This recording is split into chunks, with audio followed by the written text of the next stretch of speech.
우리는 그리스도인입니다. 그리스도인은 생각하고 결정하고 행동하는 그 삶의 기준을 그리스도에 두고 살아가는 사람이라는 의미입니다. 우리가 예수 그리스도를 기준으로 삼으려 할 때 유일하게 근거가 되는 것은 성경입니다. 기도하고 깨닫고 하는 것도 역시 성경에 대한 성경에 기초해서 판별해 가는 것입니다. 우리가 성경을 통해서 그리스도의 생각, 그리스도의 마음, 그리스도의 하셨던 행적을 알고 느끼고 배우고 닮아가려고 결심합니다. 우리가 기도하고 찬송하고 실천하는 것 역시 그리스도의 생각을 배우는 것이고 또 행하는 것이고 더 깊이 우리가 그 안에 참여하려고 하는 것입니다. 그렇지 않고서 우리는 그리스도인이라고 말하긴 어려울 것입니다. 오늘 읽은 말씀들을 통해서 주님이 어떤 분이신가를 배우고 또 그 말씀에 따라 살아갔던 우리의 신앙의 선조들이 어떤 생각을 하고 있었는지를 보고 배우는 그런 기회가 되길 바랍니다. 주님의 삶을 관통하고 또 주님을 붙잡고 있었던 것이 무엇일까 하는 것입니다. 오늘날 우리 한국의 그리스도인들은 세상의 많은 사람들에게 조롱받고 손가락질 받는 것이 어제 오늘 일이 아닙니다. 심지어 정치적으로도 매우 극우적인 생각을 해서 더더욱 정치적인 비난까지 자초하고 있습니다. 과거에는 생활상의 문제, 종교가 너무 이익을 탐한다라고 하는 비난, 내지는 사회에 대해서 무관심하다 이런 비난이었지만 이제는 그것을 넘어서서 오히려 민족의 장래에 대해서 또 과거로 회귀하려고 하는 이런 극우적인 모습을 보여주어서 또다시 손가락질을 받는 일에 더해주고 있는 이런 아픈 현실입니다. 이런 현실 앞에서 우리 그리스도인들은 어떤 생각을 하고 또 교회는 어떤 역할을 해야 될까 하는 것입니다. 예레미야 예언자는 흔히 눈물의 예언자라고 말합니다. 그분은 그렇게 눈물의 예언자라고 불린 까닭은 그분이 살았던 그 시대가 매우 고달프고 힘든 때였습니다. 나라가 망해가는 상황이었습니다. 그래서 그 좌절과 슬픔을 붙잡고 살아야 했습니다. 그가 살았던 시대에는 바빌론이 이제 신흥 강국으로 올라오고 있고 또 거기에 맞서서 아시리아라고 하는 나라가 서로 이렇게 맞서고 있었고 과거 전통적으로 바로 옆에 있는 이집트, 그래서 바빌론, 아시리아, 이집트가 이스라엘을 둘러싸고 각축을 벌이고 있는 상황입니다. 어떻게 보면 이 두 아프리카 대륙과 아시아 대륙을 이어가는 그 통로에 있는 그 이스라엘은 어떻게 보면 굉장히 강성해질 수도 있고 양쪽의 강대국들의 동시에 공격을 받을 수 있는 그런 나라이죠. 우리나라에도 역시 대륙과 일본을 이어가는 통로이기 때문에 겪는 그런 전쟁의 아픔을 겪었던 것처럼 이스라엘도 역시 그렇게 겪고 있습니다. 그는 바빌론이 강성해 있을 때 왕들이 바빌론에 기대어야 할까, 아시리아에 기대어야 할까, 이집트에 기대어야 할까 라고 하는 것으로 흔들리고 있을 때 예레미야 예언자는 흔들리지 말아라, 하나님의 말씀대로 원칙대로 나라에 대한 그 기준을 바르게 세워가는 것을 요구하고 있습니다. 그러나 왕은 그의 호소를 듣지 않았습니다. 오히려 예언자 예레미야를 감금하고 그를 우물에 가두고 끝내는 이집트에 끌려가서 그는 생애를 마치고 말았습니다. 그가 살았던 그 시대를 돌아보면 참 어려웠던 시대였죠. 앞서 말씀드렸던 것처럼 밖으로는 그런 강대국이 위협했고 또 국내적으로는 보면 요시야라고 하는 개혁적인 왕이 개혁에 실패하고 죽고 말았습니다. 그래서 그 후대의 왕들은 개혁에 대해서 포기하고 끌려가고 있는 상황이었습니다. 그래서 예레미야가 처해 있던 그 시대는 한 650년경에서 580년까지 한 70여 년 정도 활동을 한 걸로 이렇게 보여지는데요. 매우 힘든 시대였습니다. 그런 시대에 예언자들은 그 돈을 받고 듣기 좋은 말로 해주고, 제사장들도 역시 돈을 받고 종교 행위를 해주는 그런 때였습니다. 그래서 이러한 때에 하나님께서는 예레미야를 불러서 그 하나님의 말씀을 맡기고 있습니다. 그래서 너는 어디서든지 주의 말씀대로, 내가 맡긴 그 말대로 전하라 하는 것입니다. 주의 말씀대로 전한다고 하는 것이 결코 평안한 삶을, 또 위대한 삶을 보장받고 있는 것은 아니었습니다. 오히려 그의 생은 언제나 위협 아래 있었습니다. 예레미야뿐만 아니라 수많은 예언자들은 하나님의 말씀을 전한다는 것이 기쁜 일이 아니라 늘 자기의 생명을 위협받는 상황이었다는 것처럼 예레미야 역시 이제 그렇습니다. 그래서 그런 예레미야는 자신의 부족함을 고백하죠. 나는 어립니다. 나는 말을 잘 못합니다. 그러니 나에게 이 막중한 사명을 맡겨주지 마십시오 라고 하는 이 고백을 하죠. 근데 그 자기의 부족함을 들여다보는 그 사람들은 모세도 나는 말이 어눌합니다. 그래서 주의 말씀대로 전할 수가 없습니다. 그러니까 나에게 그 잔을 거두어 주십시오. 이사야 예언자도 나는 입술이 강팍해서 그 말씀대로 전하지 못합니다. 또 아모스도 역시 자신의 부족함을 고백하고 이 사명을 자기에게서 거두어 가달라고 말씀합니다.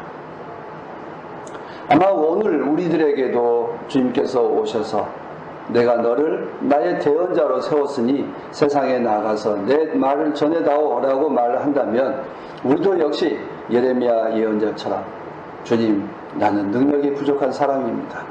주님, 나는 입술이 부족해서 주의 말씀대로 전할 수가 없습니다.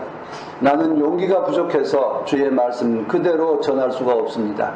이 잔을 나에게서 피하게 해주십시오라고 말하게 될 것입니다. 그런데 주님께서는 다시 예레미야에게 요청합니다. 너는 내가 전한 말 그대로 전해라. 어떤 상황이든지 그대로 전해라. 그러나 내가 너와 함께 하겠다. 내가 너와 함께 하겠다 라고 하는 이 약속의 말씀입니다. 그리고 주님께서 손을 내밀어 내 입에 대시고 내게 말씀하셨다. 내가 내 말을 내 입에 맡긴다.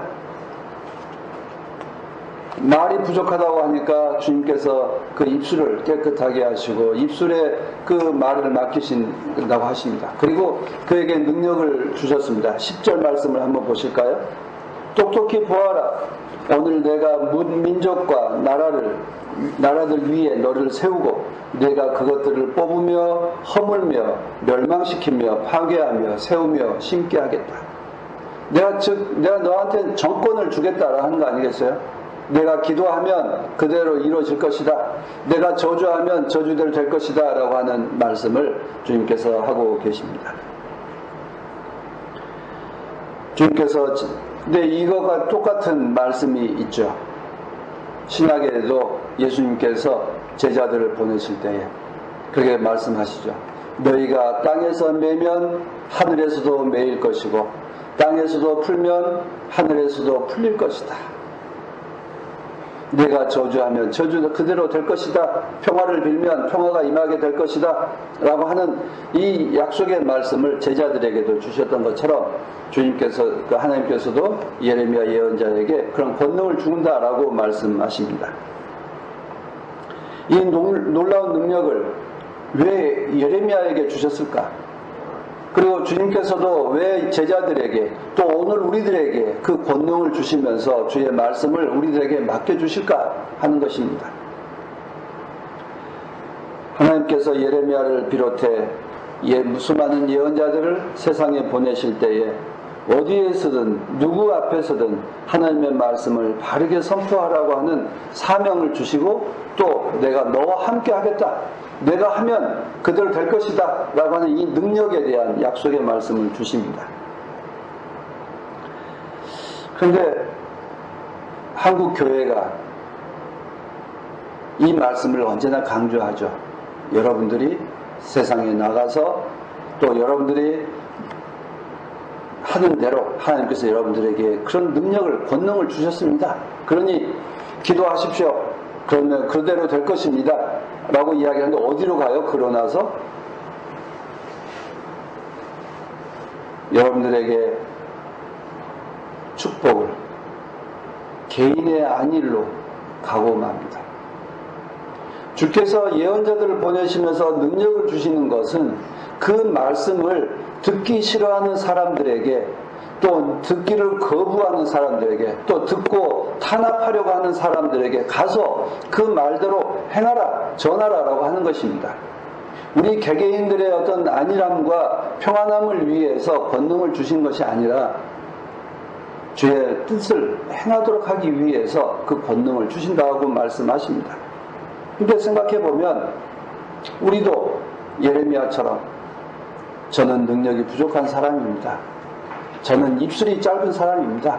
나는 내 삶이 온전하지 않은 사람입니다. 나에게서 이 잔을 거두가십시오 라고 고백하게 됩니다. 그런데 생각해 보면 우리는 주님께서 주신 권능을 어떻게 행사하고 있을까? 주님께서 우리를 주의 자녀로 부르시고 또 우리에게 은혜를 베풀어 주시길 원하시는데 그 은혜를 우리는 어떻게 누리고 있을까? 근데 생각해 보면 그렇습니다. 우리가 무엇이 간데, 내가 무엇이 간데 나에게 이런 놀라운 말씀을 주시고 나에게 놀라운 능력을 주십니까? 사람이 무엇이 간데 주의 자녀로 삼아주시고, 사람이 무엇이 간데 천사보다 더 높이 지으시고 만물 위에 우리를 세워주십니까? 라고 고백하는 시편 8편의 시인의 그 고백처럼 내가 무엇이 간데 이런 귀한 사명을 주십니까? 라고 고백하고 겸손해져야 할 것입니다. 하나님께서는 우리를 사랑하시기 때문입니다. 그만큼 우리를 사랑하시기 때문에 우리에게 사명 주시고 또 우리에게 능력 주시고 또 그래서 우리는 그 사명과 그 능력에 대해서 감사하며 고백하게 됩니다. 하나님, 제가 무엇이 간데 이런 놀라운 능력을 주시며 내가 무엇이 간데 이런 일들을 맡겨주십니까? 이 감사와 감탄이 우리를 풍요롭게 하는 삶의 핵심입니다.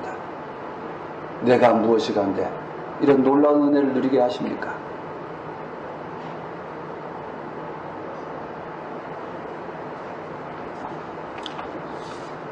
우리는 그런데 이렇게 주님께서 우리를 자녀 삼아주시고 또 일꾼 삼아주시고 우리에게 은혜를 베풀어 주셨다라고 고백하지만 실제로 우리가 삶을 살아가는 그 순간순간에는 참 현실이 어렵고 힘들어 보입니다.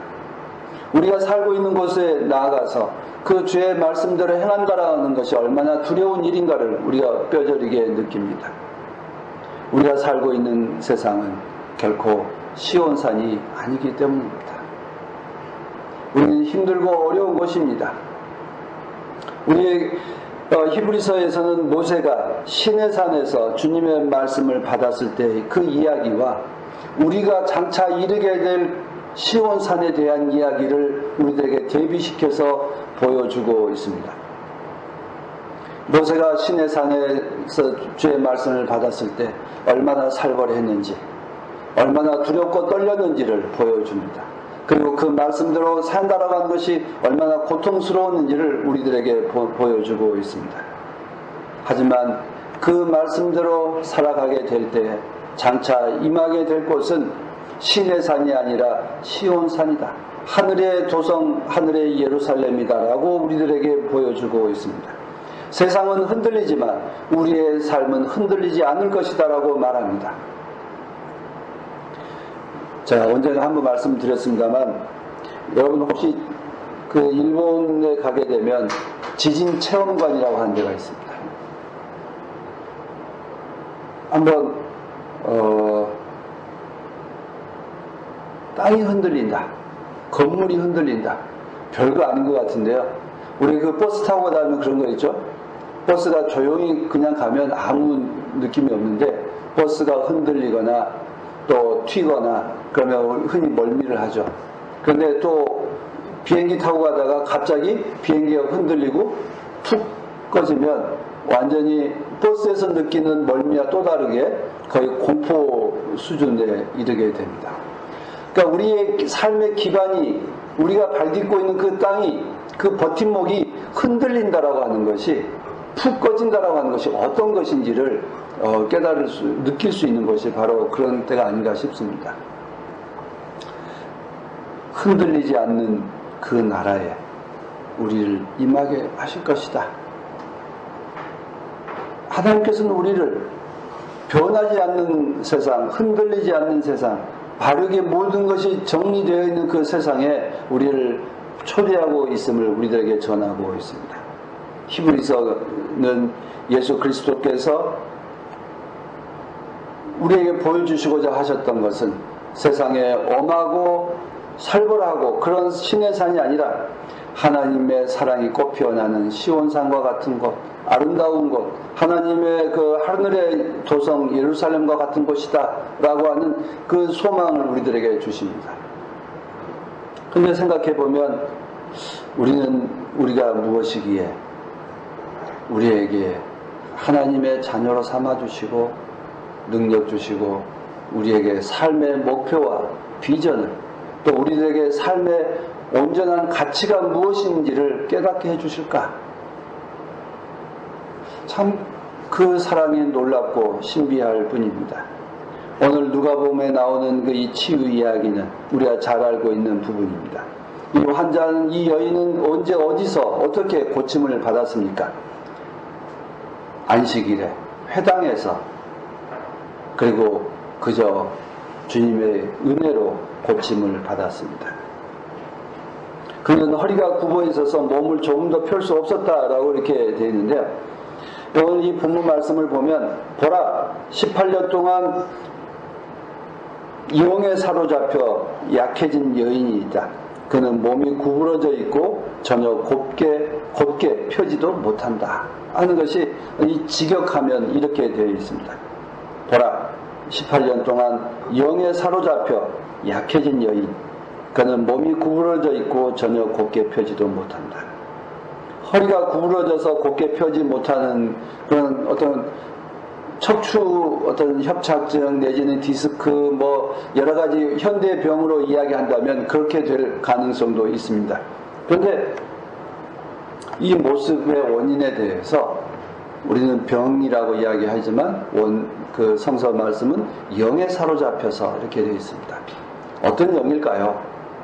그를 약하게 하는 영, 그를 허리를 곧게 펴지 못하게 억누르는 그 영에 사로잡혀 있는 것입니다.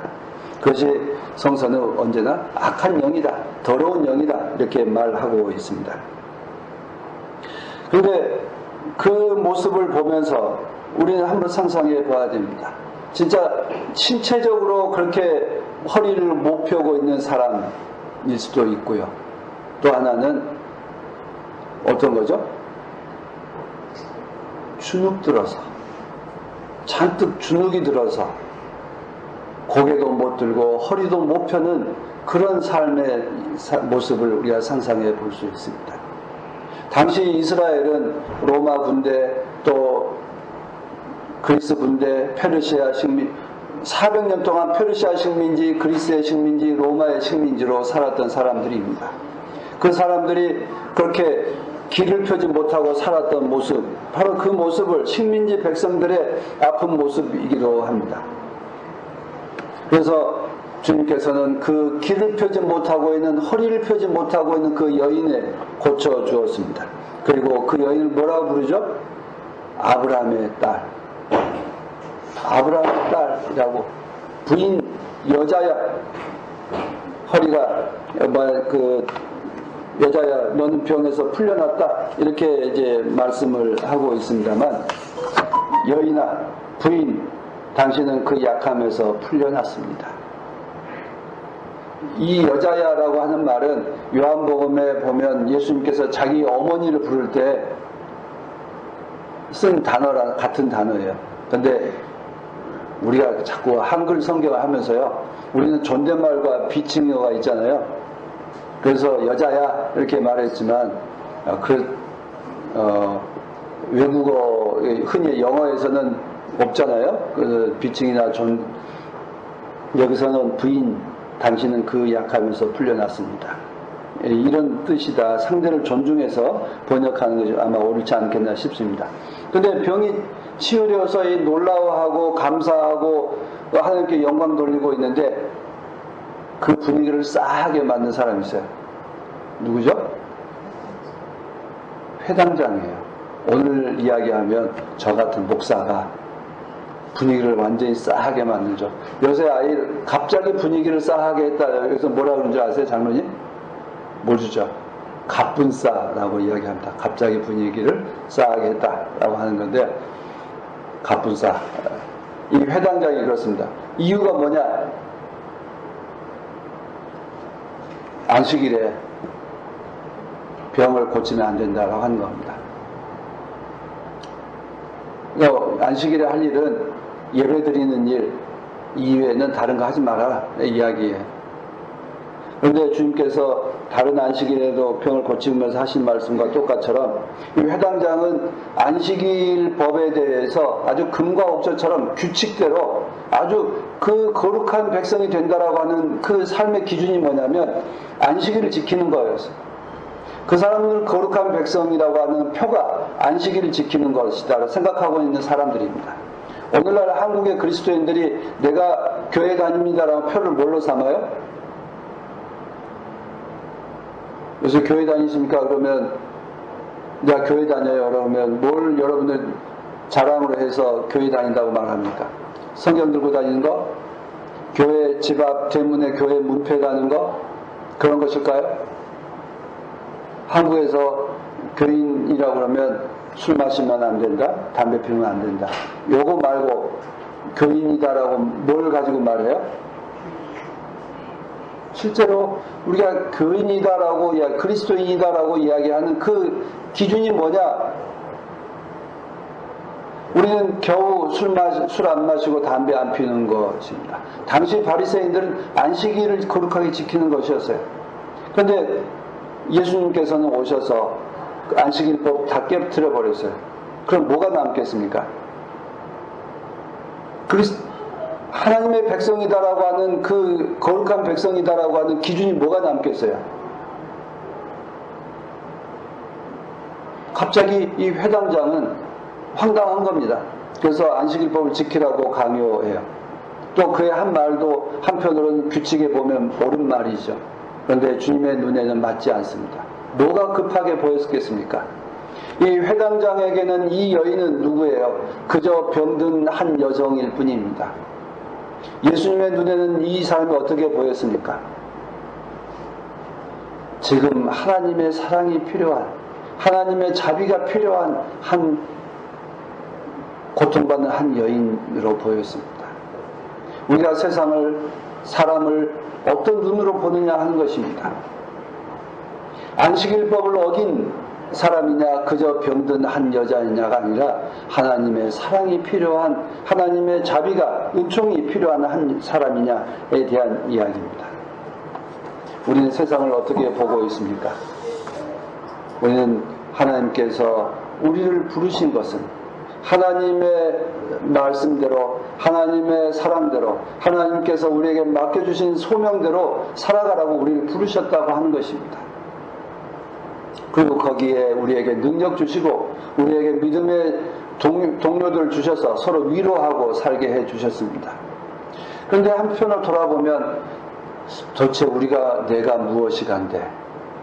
무엇이간데 하나님께서 나를 사랑하시고 내가 무엇이간데 나에게 좋은 동료와 친구들을 주셨습니까? 내가 무엇이간데 이렇게 놀라운 생명의 말씀을 나에게 주셨습니까?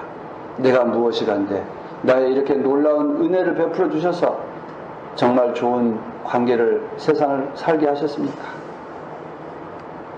회당장이 아마 주님의 사랑에 대해서 감사했다면, 자신의 사명에 대해서 깨달았다면 이 여인에게, 또 거기 있는 사람들에게 다음날 와라, 다음날 오라고 내일 오라고 말하지 않았을 것입니다. 지금 당장 사랑이 필요한 사람들에게 지금 당장 사랑을 베풀어 주시는 이 주님의 마음을 우리들은 보고 깨닫고 배워가야 합니다. 우리는 내가 무엇이 간데 하나님께서 이토록 놀라운 은혜를 베푸십니까? 내가 무엇이 간데 안식일 규정이라고 하는 거룩한 나라가 그 유대인들의 삶의 기준을 깨트려가면서까지 나에게 사랑을 베풀어 주십니까? 이 여인의 입술 보면 참 놀랍지 않습니까? 내가 무엇이 간데 이 안식일 규정이라고 하는 성경에 있는 그 기준을 깨가면서까지 나를 사랑하십니까? 여러분, 우리가 무엇이 간데 하나님께서 죄인이 아니라 하나님의 자녀로, 버림받은 백성이 아니라 부름받은 자로 우리를 부르셨을까요? 이 감탄과 감사와 기쁨이 우리를 온전하게 하리라고 믿습니다. 신앙의 경외심이라고 제가 제목을 정했는데 그것입니다. 우리가 정말 하나님, 내가 무엇이 간데 나를 택하시고 내가 무엇이 간데 나를 이토록 은혜를 베풀어 주십니까? 라고 하는 그 고백이 우리 안에 늘 있기를 빕니다. 하나님께서 우리를 함께 하시라고 믿습니다.